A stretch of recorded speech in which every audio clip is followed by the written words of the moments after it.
Operation सिंदूर दरम्यान भारतीय लष्करानं एलओसीवर पाकिस्तानला चांगलाच दणका दिल्याचं समोर येत आहे। शस्त्रसंधीचं उल्लंघन केल्यानंतर भारतीय सैन्यानं एलओसीवरील पाकिस्तानच्या चौक्या जमीनदोस्त केल्याची माहिती आहे। भारताच्या प्रतिहल्ल्यात 10 ते 12 पाकिस्तानी सैनिकही ठार झाले, तर 15 ते 20 दहशतवाद्यांचा खात्मा झाल्याची माहिती आहे। भारताच्या कारवाईचा व्हिडिओ सुद्धा आता समोर आला आहे। शस्त्रसंधी होऊन सुद्धा पाकिस्तानने काही आगळीक थांबवली नाही आणि त्याचं जोरदार उत्तर भारतानं पीओके मध्ये कारवाई करत दिलंय।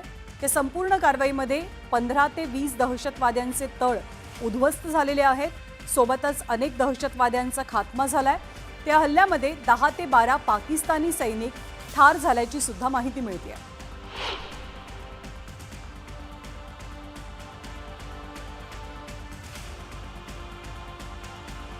शनिवारी रात्रीपासूनच जेव्हा शस्त्रसंधीला सुरुवात झाली तेव्हापासून प्रत्येक रात्री शस्त्रसंधीचं उल्लंघन कुठल्या ना कुठल्या प्रकारानं पाकिस्तानकडनं सातत्यानं होत आहे आणि त्याचंच जोरदार उत्तर भारतानं पीओके मध्ये कारवाई करत दिलं। दहशतवादी तळांवरती भारतानं हल्ले चढवले, 15 ते 20 दहशतवाद्यांना कंठस्नान घालण्यात आलंय। आणि या संदर्भात अधिक माहिती देण्यासाठी आपल्यासोबत न्यूज 18 चे संपादक, जम्मू काश्मीर, लडाख आणि हिमाचलचे तेजिंदर सिंह सोधी आहेत। तेजिंदर जी, कैसे ये कार्रवाई हुई, फिलहाल कैसे हालात बने हुए हैं? पाकिस्तान आर्मी की फॉरवर्ड पोस्ट पे उनको पाकिस्तान आर्मी आतंकवादियों के लॉन्च पैड के तौर पे भी इस्तेमाल करती है कि वहां से आतंकवादियों की घुसपैठ कराई जाती है। हाँ। तो यहाँ पर उस समय जब भारतीय सेना ने रिटेलिएट किया है तो यहाँ पर पाकिस्तानी सेना के साथ साथ आतंकवादी भी मौजूद थे, जो कि जब भारतीय सेना की कार्रवाई थोड़ी देर के लिए थमी है तो यहाँ पर एम्बुलेंसेज जो बॉडीज ले जाते हुए नजर आई हैं। हाँ। तो उस काउंट से और बाकी जितने भी इनपुट्स भारतीय सेना को मिले हैं उसके मुताबिक 10 से 12 पाकिस्तानी सेना के जवान और ऑफिसर इस कार्रवाई में मारे गए हैं और लगभग 15 से 20 जो आतंकवादी यहाँ मौजूद थे वो मारे गए हैं और बाकी जितनी भी ये फॉरवर्ड पोजीशंस पे पोस्ट थी पाकिस्तान आर्मी की, उन्हें बिल्कुल धराशायी कर दिया गया। तेजिंदर जी, आपका शुक्रिया और जानकारी आपसे जानते रहेंगे, लेते रहेंगे। हेडलाइंस प्रायोजक रामबंधू लोणचं मसाला, बेस्ट निवडा रामबंधू निवडा।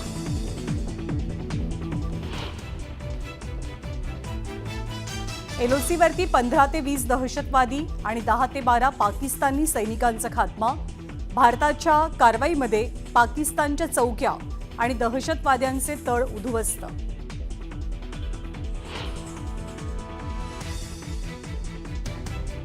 पाकिस्ताननं तात्काळ पीओकेवरचा ताबा सोडावा। काश्मीरच्या मुद्द्यावर तिसऱ्याची मध्यस्थी भारताला मंजूर नाही, परराष्ट्र मंत्रालयानं पाकिस्तानला सुनावलं।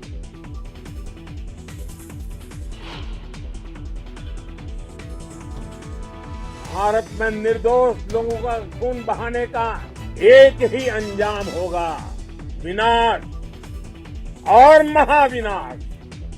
पुन्हा भारतात दहशतवादी हल्ला केल्यास पाकिस्तानचा महाविनाश, पंतप्रधान मोदींचा सज्जड इशारा।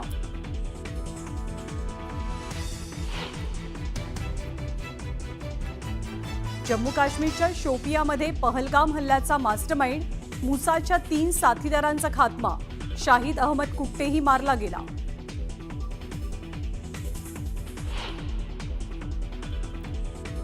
भारतीय सैन्याचं ऑपरेशन सिंदूर संदर्भात मोठं पाऊल। ऑपरेशन सिंदूरची 70 देशांच्या संरक्षण अधिकाऱ्यांनी दिली माहिती। चीन आणि तुर्कस्तानचे अधिकारी मात्र गैरहजर राहिल्याची माहिती।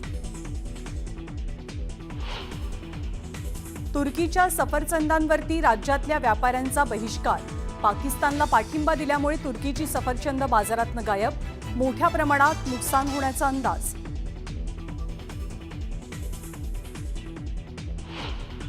दिल्लीतील कर्तव्यपथावर भाजपची तिरंगा यात्रा। भाजप नेत्यांसह नागरिकांची मोठी उपस्थिती। यात्रेतनं जवानांच्या शौर्याला सलाम।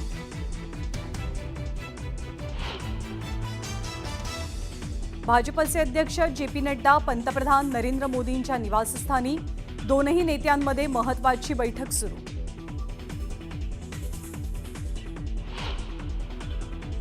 भारताच्या अर्थव्यवस्थेला मोठा दिलासा। एप्रिल महिन्यात भारताचा किरकोळ महागाई दर हा 3.16%वर. आरबीआयकडनं व्याजदर जैसे थे ठेवले जाण्याची शक्यता.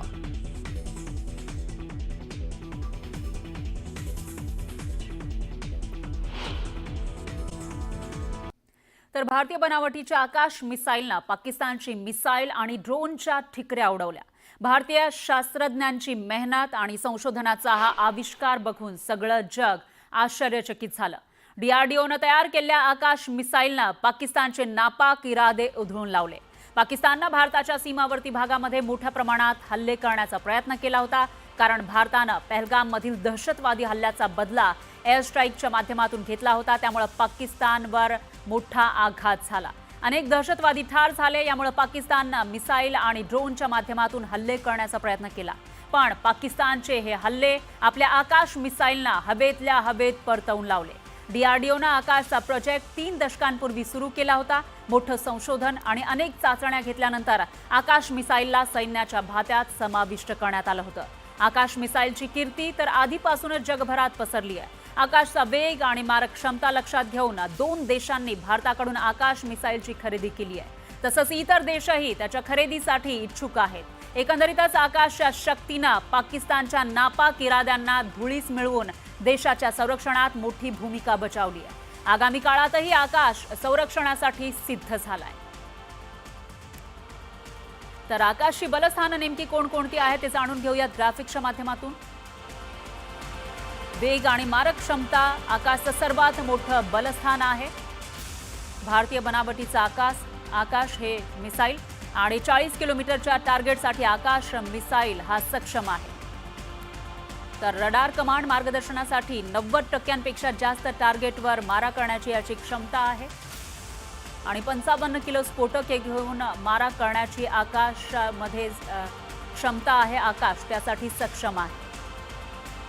आकाश मिसाईल मोबाईल लॉन्चरवरून सुद्धा डागलं जाऊ शकतं, तशी क्षमता यामध्ये आहे.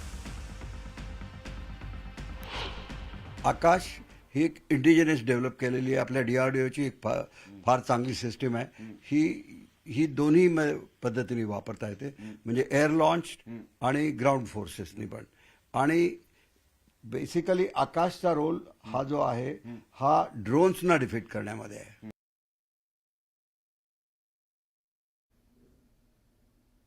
दरम्यान पहलगाम हल्ल्यातील दहशतवाद्यांचा कसून शोध सुरू आहे. पहलगाम हल्ल्यातला दहशतवादी हाशिम मुसाचा सहकारी शाहिद अहमद कुट्टेला कंठस्नान घालण्यात यश आलंय.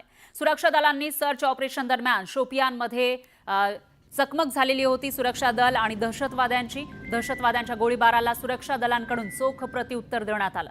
यामध्ये 3 दहशतवाद्यांचा खात्मा करण्यात यश आलंय. चकमकीमध्ये पहलगाम हल्ल्यातील मास्टरमाइंड हाशिम मुसाचा जोडीदार शाहिद कुट्टेचा खात्मा झालाच, पण त्याचबरोबर आणखी 2 दहशतवाद्यांना कंठस्नान घालण्यात आले. हे दहशतवादी लष्कर-ए-तय्यबासाठी भारत विरोधी कारवाया करत होते. सध्या सुरक्षा दलांकडून शोपियानमध्ये सर्च ऑपरेशन सुरू आहे आणि पहलगाम हल्ल्यातील दहशतवादीही लवकरच सापडतील अशी शक्यता वर्तवली जाते. दरम्यान आजच्या चकमकीनंतर जम्मू काश्मीरमध्ये हाय अलर्ट जारी करण्यात आलाय. ठार झालेले 3ही दहशतवादी लष्कर-ए-तय्यबाशी संबंधित आहेत.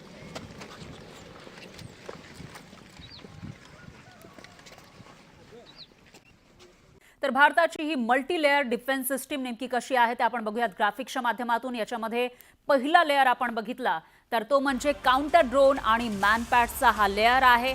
जवळचं लक्ष भेदण्याची क्षमता या पहिल्या लेअरमध्ये आहे. काउंटर ड्रोन आणि मॅनपॅड्स इथे असतात आणि याच्यातून जवळचं लक्ष भेदलं जातं. एअरबेस जवळ तैनाती असते, म्हणजेच ज्या ठिकाणी एअरबेस असेल त्या ठिकाणी या लेअर 1ची तैनाती असते. शत्रूचे ड्रोन उद्ध्वस्त करण्याची क्षमता याच्यामध्ये असते आणि मॅनपॅड्स म्हणजेच सैनिक कमी उंचीवरील ड्रोन्स हे पाडतात. ज्या वेळेला कमी उंचीवरील ड्रोन हे आपल्या सीमेच्या आतमधून घुसण्याचा प्रयत्न करतात त्यावेळेला तिथं उपस्थित असलेले जे सैन्य असतात, तैनात असलेले जे सैन्य असतात ते या ड्रोन्सला पाडतात. अशा पद्धतीचं हे लेअर 1 आहे आणि त्यानंतर आपण लेअर 2 कडे जाऊयात. लेअर 2 मध्ये नेमकं काय आहे ते आपण बघणार आहोत. तर भारताची ही मल्टी लेअर डिफेन्स सिस्टीम ज्याच्या माध्यमातून पाकिस्तानकडून जेवढेही हल्ले झाले त्याला परतवून लावण्यात यश आलं आहे. लेअर 2 मध्ये पॉइंट एरिया डिफेन्स सिस्टीम असते. यामध्ये आकाश एअर डिफेन्स सिस्टीमचा समावेश असतो. आकाशच्या माध्यमातून एअर डिफेन्स करण्यात आलं होतं भारताचा. जेव्हा पाकिस्तानला हल्ला केला त्यावेळेला जवळचं लक्ष भेदण्याची याची क्षमता असते. जमिनीवरून हवेत मारा करण्याची क्षमता असते. तर एअरबेस, सैन्य तळा, संवेदनशील ठिकाणी ही एअर 2 ची डिफेन्स सिस्टीम लावली जाते. शत्रूचे फायटर जेट, मिसाईल पाडण्याची क्षमता या एअर 2 मध्ये जी सिस्टीम आहे त्याच्यामध्ये असते.